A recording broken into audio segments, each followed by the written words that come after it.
Después de la quiebra de la familia Valcárcel, siempre creí que mi padre había usado una antigua deuda de gratitud para obligar a Nicolás Ortega a casarse conmigo.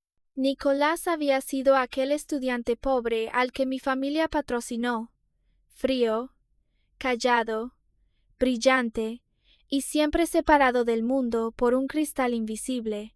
Durante mucho tiempo pensé que yo era especial para él, porque con los demás era distante, pero cuando yo lo llamaba, siempre giraba la cabeza. Por eso, cuando mi padre me preguntó si quería casarme con Nicolás, acepté casi sin pensarlo, creyendo que su consentimiento significaba que también sentía algo por mí. Pero al segundo día de casados, escuché por accidente que Nicolás ya tenía a alguien que le gustaba, y que nuestro matrimonio lo había atado antes de declararse. Desde entonces empecé a odiarlo. Odiaba que no dijera la verdad, que obedeciera a mi padre, y que aceptara ser mi esposo sin amarme.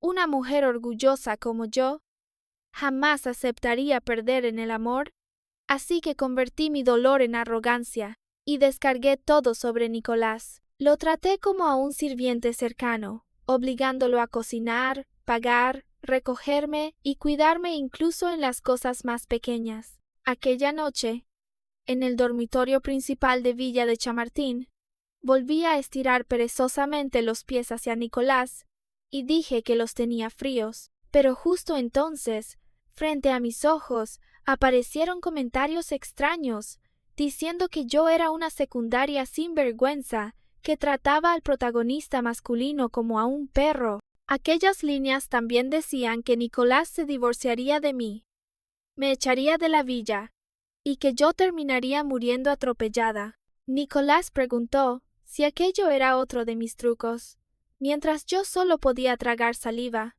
porque ahora parecía que incluso no obligarlo a calentarme los pies estaba mal. Si hubiera sido antes, habría explotado de rabia.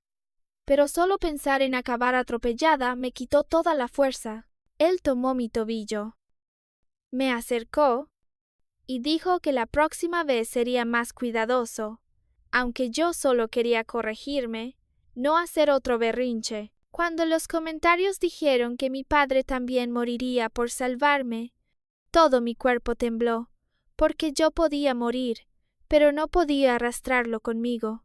Me giré de inmediato y dije que así no podía dormir, mientras Nicolás preguntaba si antes no era eso lo que más me gustaba. Le dije que ahora ya no me gustaba y que nunca volvería a pedirle que me calentara los pies, mientras él solo respondió fríamente que hiciera lo que quisiera. Esa noche no pude dormir, recordando lo exagerada y cruel que había sido después de casarme, usando mi arrogancia para ocultar mi inseguridad. A la mañana siguiente decidí cambiar, y lo primero que hice fue contactar a Teresa Ibáñez, una abogada especializada en divorcios. Después contraté a doña Rosario para que cocinara en Villa de Chamartín. Así Nicolás no tendría que volver agotado del trabajo para servirme. Ese día en el atelier me obligué a no molestar a Nicolás. Incluso cuando recibí un encargo enorme de joyería, tampoco lo llamé para presumir. Cuando los comentarios dijeron que en pocos días el protagonista masculino se reuniría con la heroína, mis dedos se quedaron inmóviles sobre el chat de Nicolás. Salí del chat de Nicolás, escribí a mi padre para decirle que ya había reservado el restaurante de su cumpleaños y puse el móvil en silencio. Al bajar del atelier, vi a Nicolás apoyado en el coche, fumando bajo la luz de la calle, sin saber cuánto tiempo llevaba esperándome. Me asusté tanto que corrí hacia él y pregunté por qué estaba allí, mientras Nicolás apagaba el cigarrillo y decía que venía a recogerme del trabajo. En el asiento había un ramo de flores y un teléfono nuevo, y si hubiera sido antes me habría vuelto loca de alegría, pero hoy solo dije obedientemente gracias. Cuando preguntó si no me gustaba, todas mis alarmas sonaron, y me apresuré a decir que cualquier cosa que él me regalara me gustaba. Al llegar a Villa de Chamartín, Nicolás se quitó el abrigo, se remangó la camisa y preguntó qué quería cenar. como si cocinar para mí fuera algo natural. Doña Rosario salió de la cocina con la cena, y yo expliqué deprisa que desde ahora él ya no tendría que cocinar para mí. Creí que Nicolás se alegraría, pero me miró durante mucho tiempo. Respondió con frialdad una sola palabra, y dijo que no tenía hambre. Esa noche fui voluntariamente al dormitorio de invitados, pero a medianoche sentí calor detrás de mí, y oí a Nicolás preguntar si la gran señorita ya no necesitaba sus servicios. Si hubiera sido antes, habría aceptado su cercanía como algo natural, pero ahora solo pensaba que de ningún modo debía ofenderlo. Fingí estar medio dormida y dije que creía que era un sueño. Luego bostecé diciendo que tenía sueño, pero Nicolás me miró y dijo que yo no estaba normal. Era verdad, yo no estaba normal, porque antes fui yo misma quien impuso la regla de que no durmiéramos separados. Le dije que estaba cansada, que no quería intimidad, y que también temía que él estuviera agotado, así que solo quería dormir juntos. Al final, Nicolás se acostó detrás de mí y me abrazó, diciendo que si tenía problemas en el trabajo, podía acudir a él en cualquier momento. Sabía que debía alegrarme si él era libre, pero solo imaginar que sus ojos mirarían a otra mujer hacía que el corazón me doliera. No me atrevía a volverme, porque temía ablandarme otra vez y aferrarme a él con el mismo capricho de antes. Al día siguiente, trabajé casi sin descanso en el atelier de joyería Inés, usando el trabajo para obligarme a no pensar demasiado. Antes de salir, recordé que mi padre seguía usando una corbata vieja durante nuestra videollamada, así que fui al centro comercial Castellana y compré otra para él. Al pagar, casi saqué la tarjeta de Nicolás por costumbre, pero finalmente usé el dinero que yo misma había ganado para comprar el regalo de mi padre. Al salir de la tienda, me encontré con Martín Rojas, mi amigo de infancia, todavía tan brillante y natural como en mis recuerdos. Cuando Martín supo que era el cumpleaños de mi padre, quiso unirse a la cena, y no tuve motivo para negarme, porque su familia estaba negociando una colaboración con la mía. Justo entonces Nicolás escribió que ya había salido del trabajo, que iría a buscarme, y preguntó si quería té con leche o dulces. Respondí deprisa que no hacía falta, que no viniera a recogerme y que nos veríamos directamente en el restaurante. Y Nicolás solo contestó una palabra fría. Cuando entré con Martín en el restaurante Palacio del Retiro, Nicolás estaba sonriendo mientras hablaba con mi padre, pero su sonrisa desapareció al instante. Martín regaló a mi padre un reloj de la misma marca que la corbata que yo había comprado, y la cuchara de Nicolás golpeó suavemente el cuenco. Al despedirnos, Martín dijo que mis diseños eran únicos y que algún día me encargaría un anillo, y yo acepté aquel negocio sin pensarlo. Al volver a casa, Nicolás preguntó si el regalo lo había comprado en el centro comercial Castellana, y dijo que su teléfono no había recibido ninguna notificación de pago. Nicolás me preparó la ropa como siempre, pero al ver la ropa interior blanca de encaje me sonrojé. La tomé deprisa y dije que desde ahora lo haría yo misma.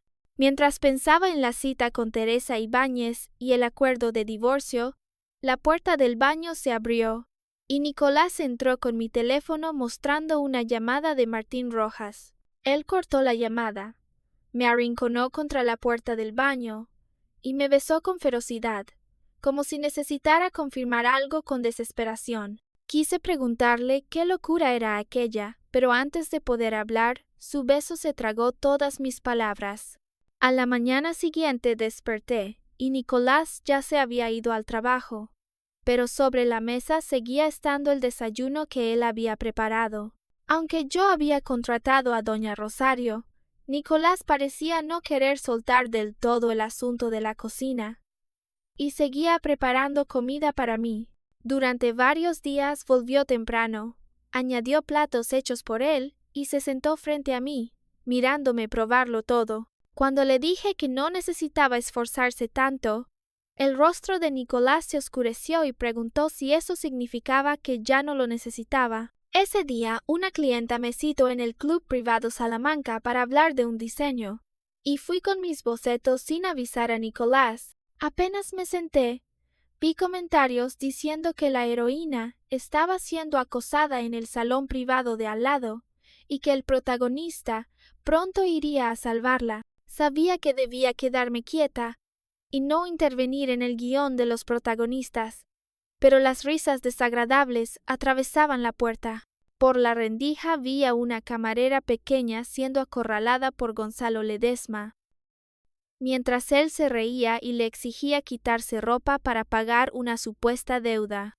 Ella apretaba el borde del uniforme, pero seguía diciendo con terquedad que no había sido ella quien derramó el vino, mientras Gonzalo intentaba tocarle el rostro. Me dije que esperara a que Nicolás la salvara, pero el pasillo seguía vacío, y la mano de Gonzalo ya estaba a punto de tocarla. No pude contenerme. Abrí la puerta de una patada y pregunté qué mérito tenía acosar entre tantos a una sola chica. Gonzalo se burló de mí, diciendo que mis asuntos no le importaban y que la familia Valcárcel ya no era lo que había sido. Me remangué despacio y le pregunté si recordaba cómo, en el Colegio Real San Fernando, lo había golpeado hasta hacerlo llorar y pedir perdón. Señalé a aquella chica y dije que era de los míos, preguntando si Gonzalo estaba seguro de querer seguir metiéndose con ella. Lo llamé cobarde. Tomé la mano de la chica y la saqué del salón, dejando a Gonzalo furioso e impotente detrás de nosotras. La chica me agradeció sonrojada, y yo arqueé una ceja, preguntando si acaso me conocía. Mientras hablábamos, Nicolás apareció de pronto frente a mí, me tomó por los hombros y me giró de un lado a otro para revisar si estaba herida. Negué con la cabeza. Llevé a la chica ante él, y dije que la acosada era ella. Entonces Nicolás pareció reconocer por fin a Vega Serrano. Vega solo saludó a Nicolás de forma indiferente. Luego me sonrió y dijo que algún día me invitaría a comer. Me reí de mí misma, porque Inés Valcárcel, la supuesta secundaria malvada, acababa de salvar a su rival amorosa. Justo entonces llegó la señora Mercedes Salvatierra, la clienta que había quedado conmigo, así que me giré para recibirla.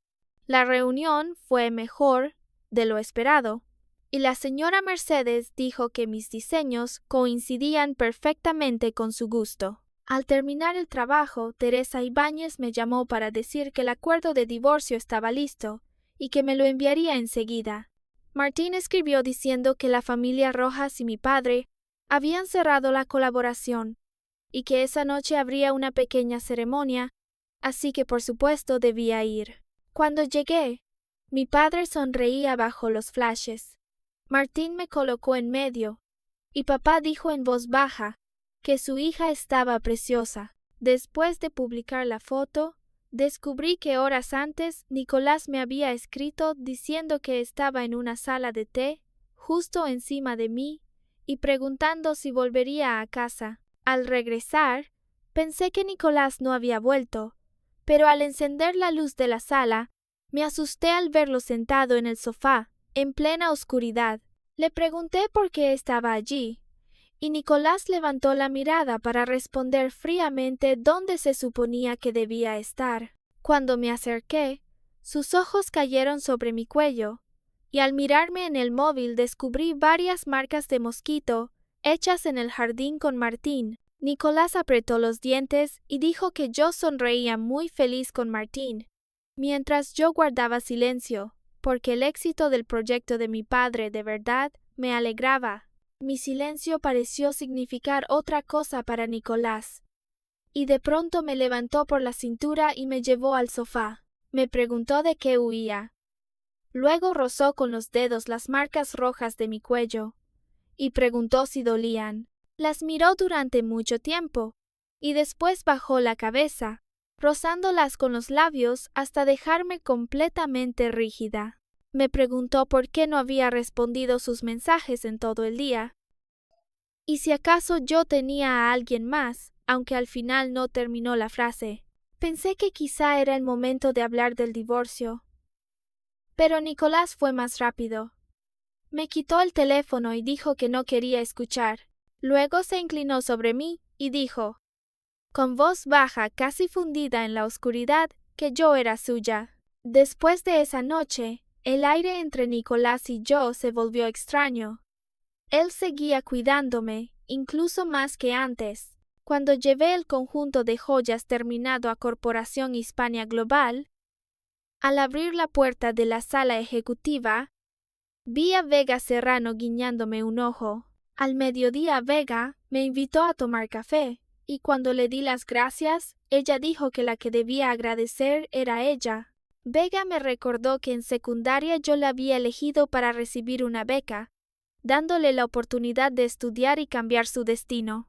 Entonces recordé a aquella niña pequeña y delgada, de piel morena y ojos enormes, cuya mirada se iluminó cuando la señalé. Vega dijo que siempre seguía mis noticias y mis diseños.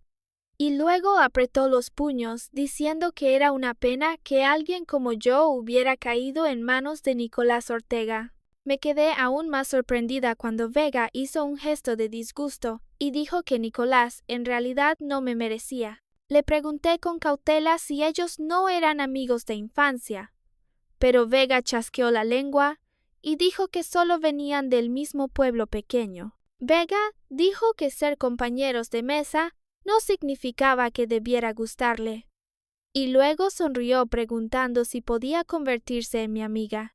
Esa noche, al volver a casa, me senté en el sofá a leer cada cláusula del acuerdo de divorcio, pero al oír la puerta, lo escondí detrás de un cojín. Nicolás entró con un ramo de flores, tan cansado por las horas extra que en su barbilla ya se notaba una sombra oscura. Antes de que pudiera reaccionar, se acercó y me abrazó, rozando mi mejilla con la barbilla, mientras decía en voz baja que no huyera.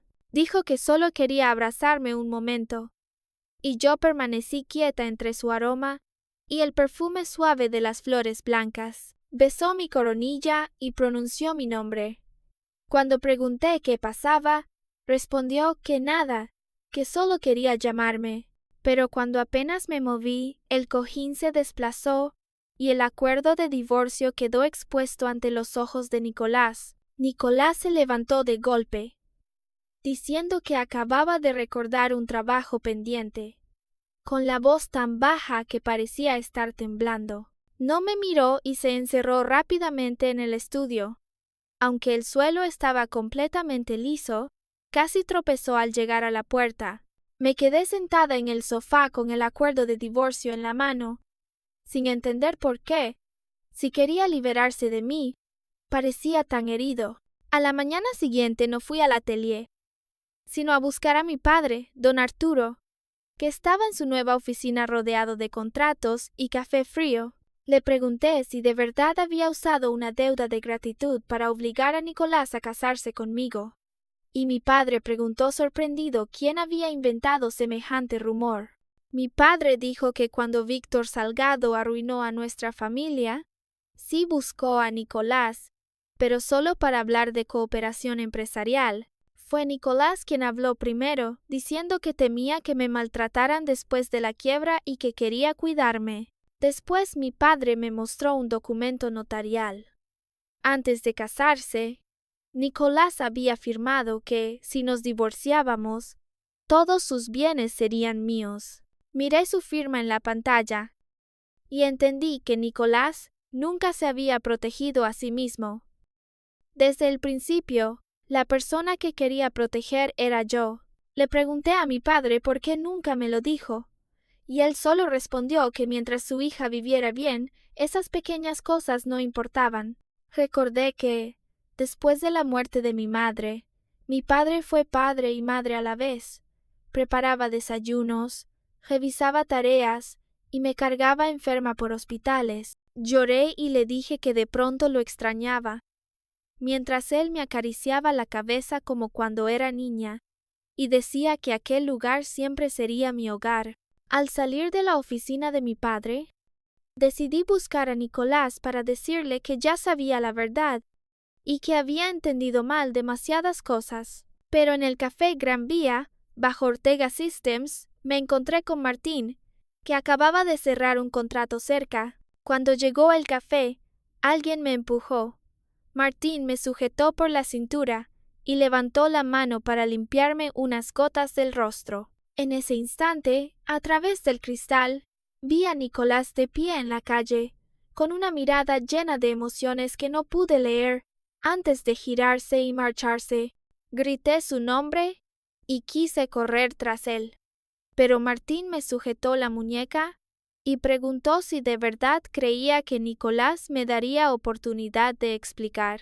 Le dije que creerme o no era asunto de Nicolás, pero explicar o no explicar era asunto mío. Martín confesó que le gustaba desde hacía muchos años, pero lo interrumpí y le dije que estaba casada y que incluso si me divorciaba, entre nosotros no habría posibilidad. Le pregunté si lo de limpiarme el rostro había sido intencional para que Nicolás lo viera, y Martín guardó silencio antes de disculparse por haber sido mezquino. Le dije a Martín que ya no éramos amigos y salí corriendo, pero en la calle ya no quedaba rastro de Nicolás. Lo llamé y no contestó. Llamé a Bruno Campos y supe que Nicolás estaba en reunión y luego tomaría un avión al extranjero por aproximadamente una semana. Esa noche no pude dormir y al deslizar el teléfono encontré una publicación titulada ¿Qué hacer si mi esposa de repente ya no se aferra a mí? El autor decía que antes su esposa le ordenaba cocinar, comprar té con leche y volver temprano, pero ahora lo hacía todo sola y le daba las gracias. Cuando alguien preguntó si de verdad amaba a su esposa, el autor respondió que la amaba hasta querer morir, y cada palabra sonaba como Nicolás. Días después, asistí a una cena organizada por la señora Mercedes para presentarme nuevos clientes, aunque en realidad no tenía ánimo para nada. Cuando Gonzalo Ledesma se acercó con una copa de vino y se burló de que la señorita Valcárcel aún pudiera entrar allí, supe que la noche no sería tranquila. Le recordé que tenía mala memoria, y él respondió con una sonrisa amarga que todos sabían que me había casado con Nicolás Ortega por dinero y posición. Alzó la voz a propósito, diciendo que una mujer como yo no tenía amor sin riqueza, y que cualquiera que se casara conmigo era un desgraciado. Dejé la copa y lo abofeteé. El sonido resonó con claridad en el aire y dejó a Gonzalo aturdido. Le dije que la familia Valcárcel había quebrado, pero no había robado ni engañado, y que mi padre reconstruía su empresa con sus propias manos. Gonzalo intentó agarrarme, pero antes de tocarme, una mano sujetó con fuerza su muñeca. Nicolás se colocó a mi lado, preguntó fríamente si quería tocar a su esposa y obligó a Gonzalo a disculparse conmigo. Le pregunté si no debía estar en el extranjero, y él dijo que volvió antes porque temía regresar tarde y descubrir que su esposa ya no lo necesitaba. Con solo oír esa frase, mis lágrimas cayeron. Quería preguntarle muchas cosas, pero al final solo pude pronunciar su nombre. En el coche, bajo la noche fría de Madrid, Nicolás guardó silencio durante mucho tiempo. Antes de decir que me había visto con Martín en el café, le expliqué que todo fue un malentendido, que Martín lo hizo a propósito, y que yo ya había marcado distancia porque no quería que Nicolás me malinterpretara. Cuando preguntó por el acuerdo de divorcio, admití que al principio sí quise divorciarme, pero no porque ya no lo necesitara. Le dije que creí que mi padre lo había obligado a casarse, que él no me amaba y que mi capricho terminaría hiriendo incluso a mi padre. Cuando dije que había escuchado que él tenía a alguien que le gustaba, Nicolás cerró los ojos y respondió que esa persona era yo. Me contó que entonces pensaba declararse, pero la familia Valcárcel tuvo problemas, Así que buscó a mi padre y dijo que quería cuidarme. Recordé aquellos años, cuando lo reconocí en casa Valcárcel. Lo defendí de los demás, y le conté historias durante sus noches tristes. Dije en voz muy baja que yo también lo amaba desde hacía mucho tiempo, y los ojos de Nicolás se enrojecieron al preguntar por qué entonces ya no lo necesitaba. Él dijo que no temía mis caprichos, sino que dejara de necesitarlo, que ya no le escribiera, no usara su tarjeta, no lo dejara cocinar, y le diera las gracias como a un extraño. Me lancé a abrazarlo y le pedí perdón, diciendo que ya no quería divorciarme y que cancelaría aquel acuerdo. Le dije que seguiría trabajando y siendo independiente, pero no para alejarlo de mí ni convertir nuestro amor en una carga. Nicolás dijo que, si quería té con leche, debía llamarlo. Si tenía hambre de madrugada, también solo me pidió no darle las gracias como si fuera un extraño. Me reí entre lágrimas y dije que era muy raro, mientras Nicolás me abrazaba más fuerte y respondía que me amaba hasta volverse raro. Los comentarios aparecieron otra vez, confundidos, preguntando dónde había quedado el guión, y yo los miré riendo por primera vez sin miedo. Después seguí trabajando en el atelier de joyería Inés, mientras Vega se volvió mi amiga y a menudo me presentó nuevos clientes. Vega criticaba a Nicolás delante de él, diciendo que no me merecía, y aunque él ponía cara fría, no podía refutarla. Doña Rosario permaneció en Villa de Chamartín, pero Nicolás aún cocinaba a veces y decía que no era servidumbre, sino privilegio de esposo. La familia Rojas siguió colaborando con mi padre, pero yo dejé de ver a Martín en privado, porque hay fronteras que deben mantenerse limpias. En cuanto a Gonzalo, después de aquella cena, no volvió a atreverse a aparecer frente a mí. Una noche estaba dibujando un nuevo diseño en la sala, mientras la luz de Villa de Chamartín caía suavemente sobre mis bocetos. Nicolás volvió de la empresa con un té con leche poco dulce y a temperatura ambiente, exactamente como a mí me gustaba. Se sentó a mi lado y preguntó si la gran señorita tenía algo que ordenarle hoy. Yo levanté la barbilla a propósito y dije que sí. Estiré los pies hacia él y dije que los tenía fríos. Nicolás me miró unos segundos y sonrió suavemente. Tomó mi tobillo y colocó mis pies sobre su abdomen como tantas veces antes. Pero esta vez, aquel calor familiar ya no me hizo sentir insegura. La luz de Villa de Chamartín nos envolvía suavemente, mientras la noche de Madrid brillaba al otro lado de la ventana. Antes pensé que solo era una secundaria en la historia de otros, y que mi destino estaba escrito por comentarios fríos e invisibles. Yo soy Inés Valcárcel, la hija más amada de don Arturo, y una diseñadora de joyas capaz de sostenerse por sí misma. Soy una mujer que se equivocó, pero también pudo cambiar, y soy la persona a la que Nicolás Ortega ama hasta el final. Esta vez no dejaré que ningún guión me arrastre. Esta vez escribiré mi propio final.